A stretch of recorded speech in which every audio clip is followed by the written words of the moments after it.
Oh yeah, what's up GameLeapers? This is Ease, and in today's video, for the next 10 minutes, I'm going to walk you through the 10 most underrated champions for patch 12.22. Now these picks, they're probably not going to be as popular as the most OP picks, so they won't be picked and banned as much, so that's kind of nice. And of course, we will go through the builds, the runes, every little bit of detail you need to know why these picks are low-key broken, secretly OP, and why you have to play them. Now, of course, you can actually watch this video, and we'll give you like kind of the foundation to play these champions, but it's not going to be enough to really like gain elo and actually improve as a player. To do just that, what you have to do is check out our website at GameLeap.com, because myself and other challenger players and coaches upload daily videos that will help you improve. We break down everything from the highest elo and teach you things that they do that you can easily apply in your games. So to actually become a better player, GameLeap.com is the only site you need. So check out those links down below, get signed up, and let's get into the countdown. So we're going to start in the mid lane, and I know I'm going to cop it for this one, but the first champion who is actually underrated is RYZE. Now I know that RYZE's win rate really isn't like that impressive, but let me put it this way, the higher you go in terms of elo, the higher his win rate gets. It's also important to understand here that RYZE has typically been a champion with around a 45-46% win rate. The fact that his win rate is above 48, close to even 50% in higher elos, it actually goes to show how good the champion has become. Now, of course, he's still D tier because he's picked a lot, and his win rate still isn't that impressive, but it's just the fact that it's not 45% anymore. Now, the big positive for RYZE is the new rower. Because of the new passive in this, so the more you spam spells, so for champions like maybe RYZE, Cassio, Kassadin, once he gets to level 16, the item becomes even more valuable. And because RYZE, you become a machine gun in the late game, it is such a nice item. So with Rower and Archangels, RYZE is an incredibly good champion. And we even saw him recently pick to Worlds and actually prioritize at Worlds because he does so well into so many champions. He's very versatile, he can set up ganks with his W, he's got amazing wave clear, he's very good in the split push late game, his ultimate is very powerful. There are lots of positives. Just be careful about blind picking him because he does have some hard counters, so maybe Veigar, Cassiopeia, TALIYAH, lots of range as well, so Xerath, Ziggs, Vel'Koz, these champions do well, but still, because you bring so much utility to the party, you will still do fine. Now speaking of one of those mid laners who does well into RYZE, this is TALIYAH, and TALIYAH in the mid lane is a very versatile champion, a bit like RYZE, because your ultimate, if you think about it, well, it just covers distance. It's not actually anything to do with damage or really like empowering yourself, it's more to do with getting around the map. This is why this champion, even if you don't do that amazing in the laning phase, is still very good. Another bonus for playing TALIYAH in the mid lane is that you can go pretty much like any mythic you want. You can go Luna's Tempest for extra burst, you can go Liandry's into a lot of tankier compositions, you can even think of going Crown into compositions that have a lot of dive, so you have all the options. And one interesting thing about this setup is running Ghost with your flash. So lots of Victors have been doing this in higher relos. TALIYAH, same thing, and you can see that in 40 matches to have over a 56% win rate. I understand it's not the biggest sample space, but it is still a sample space. The Ghost as well, especially with your threaded volley, it's so nice in the late game because you can stick to enemy champions and maneuver around and land all of your rocks. So TALIYAH with these details is actually a very good champion in the mid lane. Might not be the most broken, but still a very good choice. Now heading down to the bot lane here, the AD carries, guys. Well, I've got two of these. Well, I've only actually got one like real AD carry, this being Xayah. Now I looked at this page and I thought Xayah to have over a 53% win rate, S tier, in over 600 matches in Master and above in Korea, that is legit.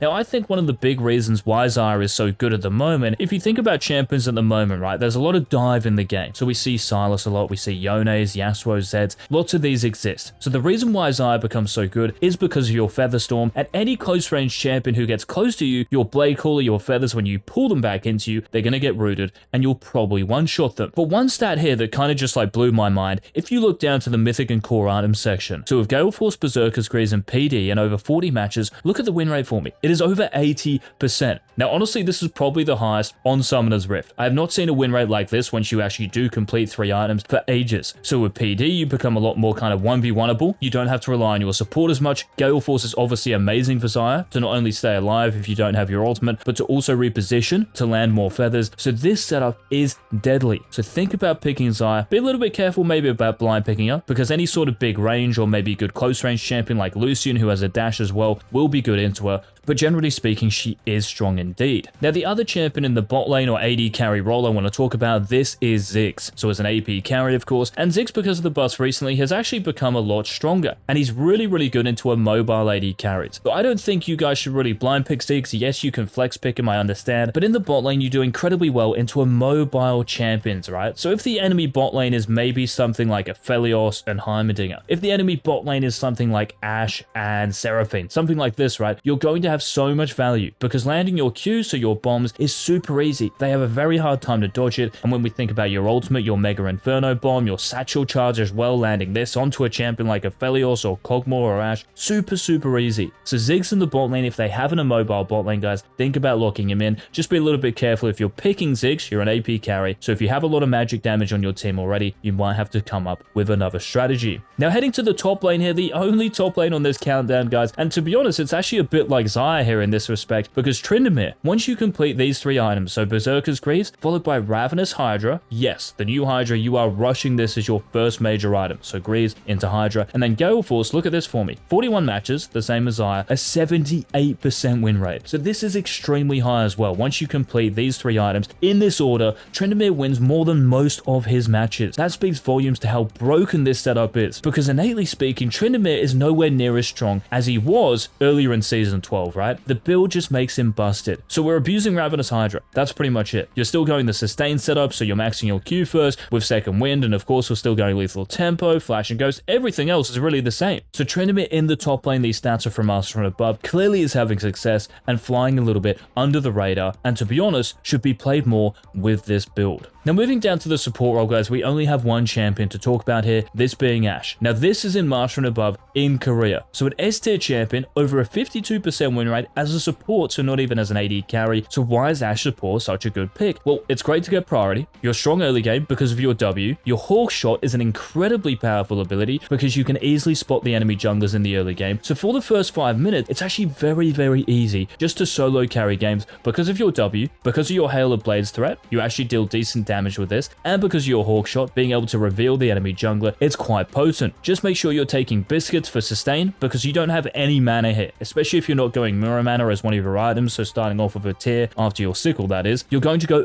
very quickly. So if you don't have mana flow because you're not going Comet as this rune page recommends, be very careful, guys, about just using your W off cooldown. Because your W's cooldown, your volley's cooldown in the early game is very long, you want to be using this kind of selectively, right? The quality of your W is way more important than the quantity. And of course, approach velocity works for your W, your ultimate, and of course your passive. So Ashe support is one of these champions, and once you get your ultimate hunter stacks, your ultimate's cooldown will be so low, you can pretty much spam this whenever you want. Now the last 4 champions, guys, on this countdown, these are all junglers, and some of these are actually quite exciting. So the first of these, this is GWEN. Now I understand that 100 matches isn't the biggest space in the world, but this is in Master and above, right, in Korea as a jungler. So we're not talking about GWEN in the top lane. Now the reason GWEN in the jungle has actually just become better is because of the Krugs change, right? And because the meta, well, most players anyway, I don't even want to say meta, but most players are opting just to full clear. As GWEN, getting to level 4 is super nice, right? Because clearing camps is your strong point. And think about the Krugs change for me. The big Krug going into all those little Krugs, your Q, you just one-shot them. So that's a really big positive for GWEN jungle. And you can see because of these changes and how the meta is kind of changing, you want to be putting 2 points in your Q at level 3. So start off with your Q, then your E, then your Q again. So this transition thus far in terms of the jungling meta in 12.22 has pushed GWEN into actually being really viable again. And by running Ghost and not Flash, I just think it's a lot better because you can stick to the enemy champions more, over a 55% win rate. Start playing GWEN, especially if you need some AP.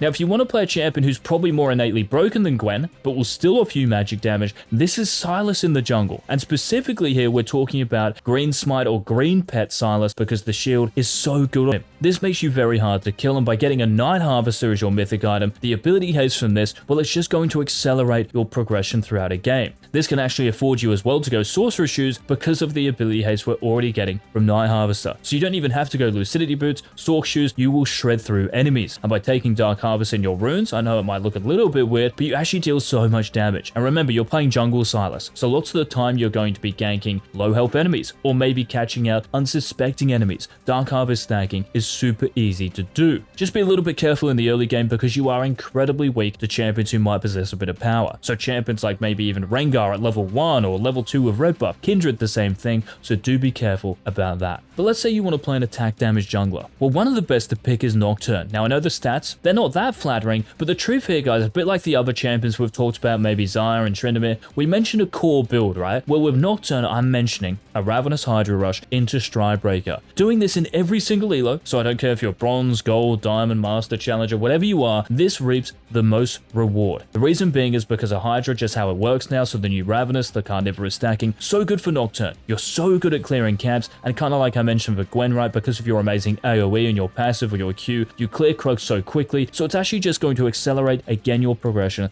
throughout a game. So you can get the level 6 quickly, you can get your Hydra spike, and you can start to snowball. Stridebreaker is still a must because you really need the slow to prevent enemy champions, especially bot laners and maybe mobile champions, from actually kiting you out. So Stridebreaker you still have to get, and for your next item, so after Ravenous and then Stridebreaker, you can really get anything. Death's Dance is good, Black Cleaver is good in certain matchups, maybe even more Malmortius is good if you're against a lot of magic damage. It really just depends on the game you're in. Just make sure you're taking Ultimate Hunter to get that paranoia cooldown as low as possible. Now the final champion, guys, to discuss, and if you do want these videos to continue, remember to leave a like down below. Any questions about the information, leave a comment down below as well. And the final champion is Kayn, and we're talking about red Kayn or blue Kayn with exactly the same setup with Conqueror and then Prowler's Claw. And if you look at the bottom here for me with Prowler's Claw followed by Black Cleaver and Ravenous Hydra. Why is it always 41 matches, by the way? It's a little weird, but I'm guessing UGG isn't trolling me here. So in 41 matches, over a 73% win rate, and yes, the build looks a little weird, right? So Prowler's Claw into Black Cleaver, like wouldn't you go something like Ghostblade or just full lethality after Prowlers?